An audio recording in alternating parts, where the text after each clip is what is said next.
Iran से पाकिस्तानी ज़ायरीन की बाहिफाजत वापसी यकीनी बनाई जाए। वज़ीर आज़म मियाँ मोहम्मद शहबाज शरीफ ने यह हिदायत जारी की हैं। वज़ीर आज़म मियाँ शहबाज शरीफ की हिदायत पर दफ्तर ख़ारजा में क्राइसिस मैनेजमेंट सेल कायम कर दिया गया है। ज़ायरीन की हिफाजत के लिए ईरान में पाकिस्तानी सिफारतखाने को हिदायत जारी की गई हैं। ज़ायरीन की वापसी के लिए तमाम तर मुमकिना वसाइल बुरुएकार लाए जाएँ। वज़ीर आज़म मियाँ मोहम्मद शहबाज शरीफ ने यह हिदायत जारी की हैं तो ईरान से पाकिस्तानी ज़ायरीन की बाहिफाजत वापसी यकीनी बनाई जाए। वज़ीर आज़म मियाँ मोहम्मद शहबाज शरीफ ने यह हिदायत जारी की हैं। ईरान पर इसराइली हमले की मजम्मत। ईरान पर इसराइल के बिला इश्तियाल हमले की शदीद मजम्मत करते हैं। बिलावल भुट्टो का ऐसा कहना था। मजीद कहा, इसराइल के हमले से कीमती जानों का ज़िया हुआ। ईरान पर हमले से इलाकाई इस्तेहकाम को खतरा लाहिक हो गया। मुश्किल वक्त में ईरान के अवाम से दिली ताज़ियत करते हैं। चेयरमैन पीपल्स पार्टी बिलावल भुट्टो की ईरान पर इसराइली हमले की मजम्मत। बिलावल भुट्टो का कहना था, ईरान पर इसराइल के बिला इश्तियाल हमले की शदीद मजम्मत करते हैं। ईरान पर इसराइली हमले की मजम्मत। ईरान पर इसराइल के बिला इश्तियाल हमले की शदीद मजम्मत करते हैं। बिलावल भुट्टो का ऐसा कहना था। मजीद कहा, इसराइल के हमले से कीमती जानों का ज़िया हुआ। ईरान पर हमले से इलाकाई इस्तेहकाम को खतरा लाहिक हो गया। मुश्किल वक्त में ईरान के अवाम से दिली ताज़ियत करते हैं। चेयरमैन पीपल्स पार्टी बिलावल भुट्टो की ईरान पर इसराइली हमले की मजम्मत। बिलावल भुट्टो का कहना था, ईरान पर इसराइल के बिला इश्तियाल हमले की शदीद मजम्मत करते हैं। और इसराइल ने मशरिक़ वुस्ता पर एक और जंग मुसल्लत कर दी। ईरान के 8 शहरों पर फ़ज़ाई हमला। इसराइली फ़ौज के मुताबिक 200 तैयारों ने 100 से ज़ायद अहदाफ को निशाना बनाया। ईरान के आर्मी चीफ, 5 दरान इनकलाब के सरबराह समेत आला कमांडर्स और एटमी साइंसदान शहीद हो गए। सहूनी हमलों में मुतादिद ईरानी शहरी भी शहीद हुए। तेहरान में फ़ौजी मराकज़ और नेतन्ज में एटमी रिएक्टर को निशाना बनाया गया। तबरेज़ में एटमी रिसर्च सेंटर और 2 फ़ौजी मराकज़ पर भी हमले। ईरान ने अपनी फ़ज़ाई हुदूद बंद कर दी। इमाम खुमैनी एयरपोर्ट पर तमाम परवाज़ें मुअत्तल। मुल्क भर में एमरजेंसी नाफिज कर दी गई। 200 तैयारों ने 100 से ज़ायद अहदाफ को निशाना बनाया। ईरान के आर्मी चीफ, 5 दरान इनकलाब के सरबराह समेत आला कमांडर्स और एटमी साइंसदान शहीद हो गए। सहूनी हमलों में मुतादिद ईरानी शहरी भी शहीद हुए। तेहरान में फ़ौजी मराकज़ और नेतन्ज में एटमी रिएक्टर को निशाना बनाया गया। तबरेज़ में एटमी रिसर्च सेंटर और 2 फ़ौजी मराकज़ पर भी हमले। ईरान ने अपनी फ़ज़ाई हुदूद बंद कर दी। इमाम खुमैनी एयरपोर्ट पर तमाम परवाज़ें मुअत्तल। मुल्क भर में एमरजेंसी नाफिज कर दी गई। आगाज़ में आपको बताएं कि ईरान पर इसराइल का ताज़ा हमला। इस वक्त की सबसे बड़ी खबर, शिमाली इलाकों पर शदीद बमबारी। ईरानी मीडिया के मुताबिक ईरानी शहर शिराज और तबरेज़ में एयरपोर्ट के करीब धमाके सुने गए हैं। गैर मुल्की मीडिया का कहना है कि इसराइल ने तबरेज़ में एयरपोर्ट और एयरबेस को निशाना बनाया है। ईरान के शिमाली इलाकों पर हमले किए गए हैं। आपको बताएं कि ईरान पर इसराइल का ताजा हमला, शिमाली इलाकों पर शदीद बमबारी। ईरानी मीडिया के मुताबिक ईरानी शहर शिराज और तबरेज़ में एयरपोर्ट के करीब धमाके सुने गए। गैर मुल्की मीडिया का कहना है कि इसराइल ने तबरेज़ में एयरपोर्ट और एयरबेस को निशाना बनाया। ईरान के शिमाली इलाकों पर हमले किए गए। अब तक की बड़ी खबर आपको दे रहे हैं। ईरान पर इसराइल का ताजा हमला, शिमाली इलाकों पर शदीद बमबारी। ईरानी मीडिया के मुताबिक ईरानी शहर शिराज और तबरेज़ में एयरपोर्ट के करीब धमाके सुने गए।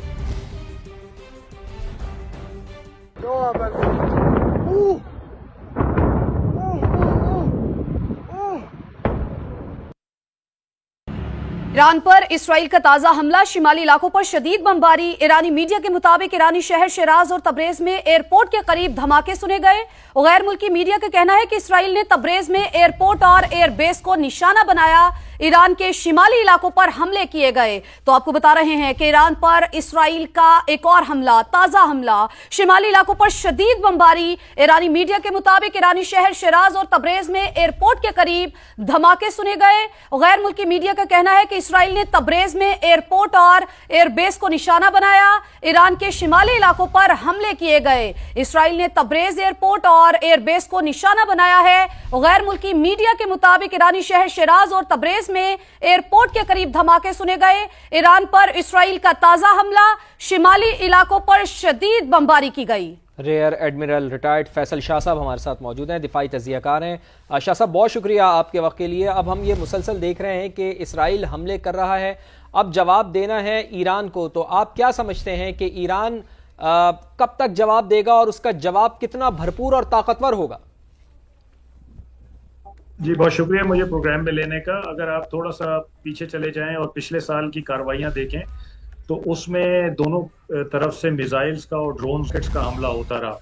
और जब अक्टूबर में लास्ट इसराइल ने अटैक किया था ईरान पे, तो इनका एयर डिफेंस सिस्टम उसने तबाह कर दिया था, जिसकी वजह से ईरान काफ़ी वल्नरेबल था।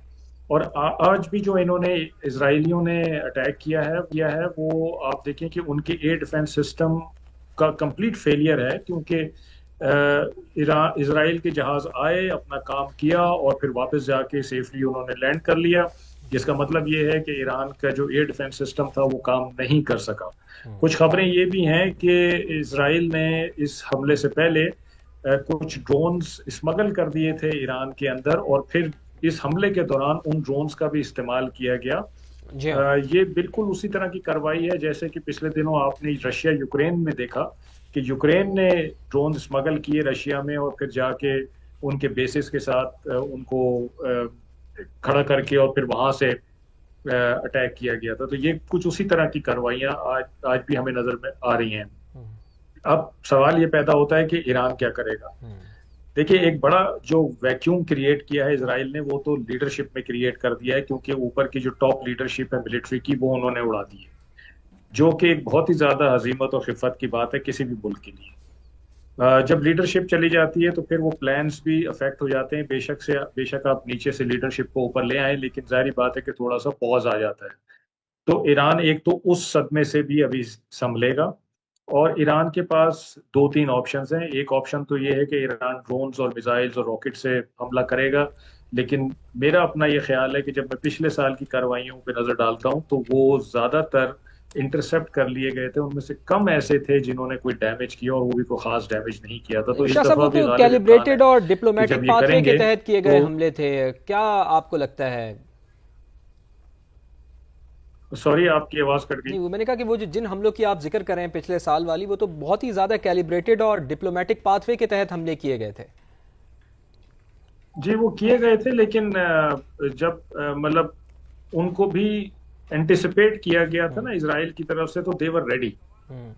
और जब वो रेडी थे तो आपने 200-250 मिसाइल रॉकेट मारे, तो उसमें से काफी सारे इंटरसेप्ट हो गए थे।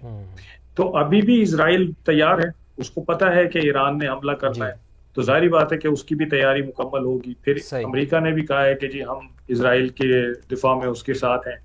तो जरा मुश्किल होगा पेनिट्रेट करना और उस लेवल का नुकसान पहुंचाना जो इजराइल ने ईरान को पहुंचाया। यकीनन आप बिल्कुल दुरुस्त कह रहे हैं कि थोड़ा सा जो यहाँ पर हालात और वाकयात नजर आ रहे हैं, उसमें ईरान का इस कदर नुकसान पहुंचाना इसराइल को बज़ाहिर तो मुश्किल नजर आ रहा है। फैसल साहब, बहुत बहुत शुक्रिया, आपने समय को अपना कीमती वक्त दिया।